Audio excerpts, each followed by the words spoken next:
Hey guys, it's me Sam and welcome to my latest edition of my new series that I've started doing recently, which is ghost stories from around the world.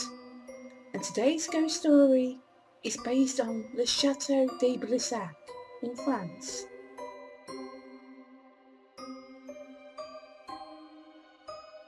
The Chateau de Brissac is a French chateau found in the village of Brissac, located in west central France, and it is owned by the Cosse-Brissac family.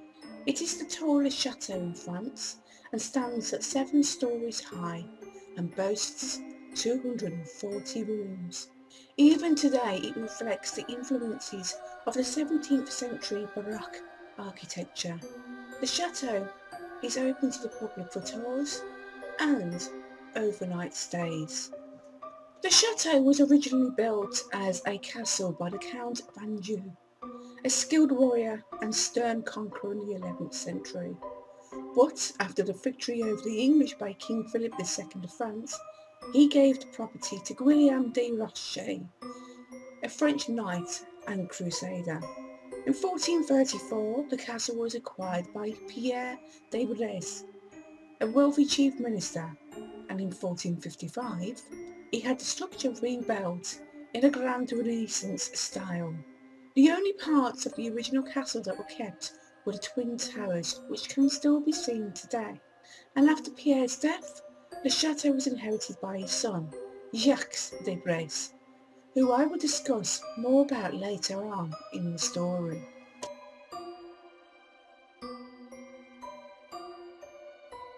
The property was also occupied by René de Cosse, the governor of Anjou and Maine, and he purchased it in 1502. René's grandson, Charles de Cosse, was the local leader of a Catholic group known as the League, and he was totally against the Protestant Henry of Navarre and fought against them during the French Wars of Religion.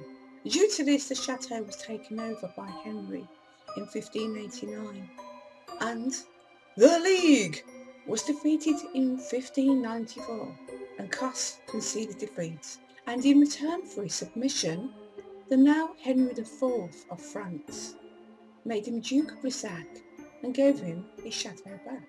Work began on the severely damaged chateau. However, when Charles died in 1602, only the left wing and central pavilion had been completed. However, the work did continue and it was completed fully by 1611. However, by then the chateau was once again declared property of the state, and in 1792 it was ransacked during the French Revolution. In 1796 it was returned to the Cosse family. However, once again, due to it lying in waste, another restoration project began in 1844, and since then it has been occupied by subsequent Dukes of Brissac. Like many other castles around the world, the chateau is said to possess its own resident ghost, the Green Lady, and she is believed to be the ghost of Charlotte de Bresse, the illegitimate daughter of King Charles VII of France and his mistress, Agnes Sorey.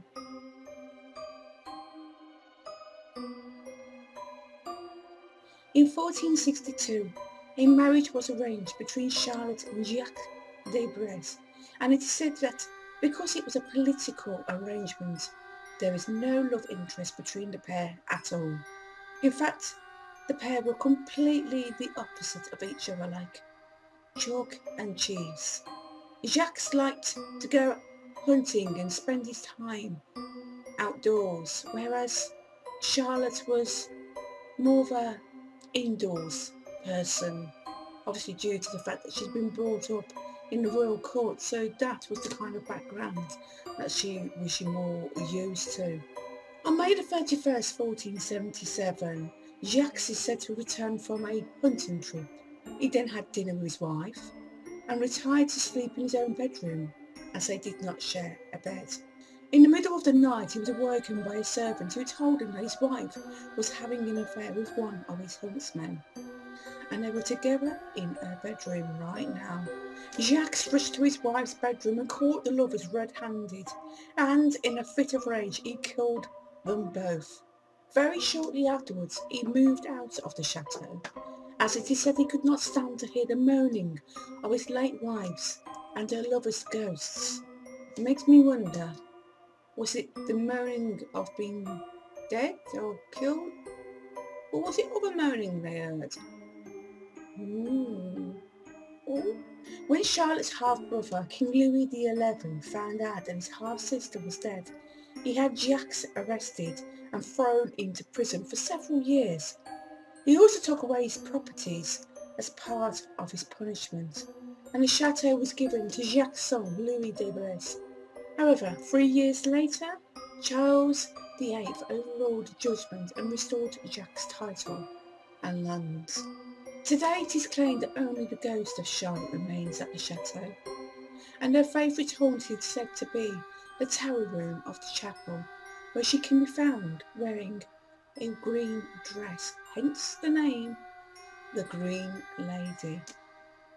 Additionally, it has been claimed that where her eyes and nose should be on her face are instead gaping holes, perhaps a reflection of what was done to her when she was murdered. Her moans are still heard throughout the chateau in the early hours of the morning, and the Cosse Brissac family have become so accustomed to the Green Lady roaming around rooms that it just no longer bothers them whatsoever anymore. But it is said that she has scared many a guest. And that concludes the ghost story of the Chateau de Brissac. Very short one today, and I'm very surprised by the fact that, considering how old the chateau is, you'd expect there to be more than just one ghost to haunt the place. But I have not been able to find any other information other than that on the Green Lady. As usual guys, if you enjoyed this video, please do let me know by leaving your comments and a thumbs up down below. And if you're new to watching my videos and you'd like to see more ghost stories, hit that subscribe button, and I can guarantee you there are many, many more to come. There is indeed. I'm now going to go guys. Thank you again. You take care. Until I see you again, I'm gone. Bye for now.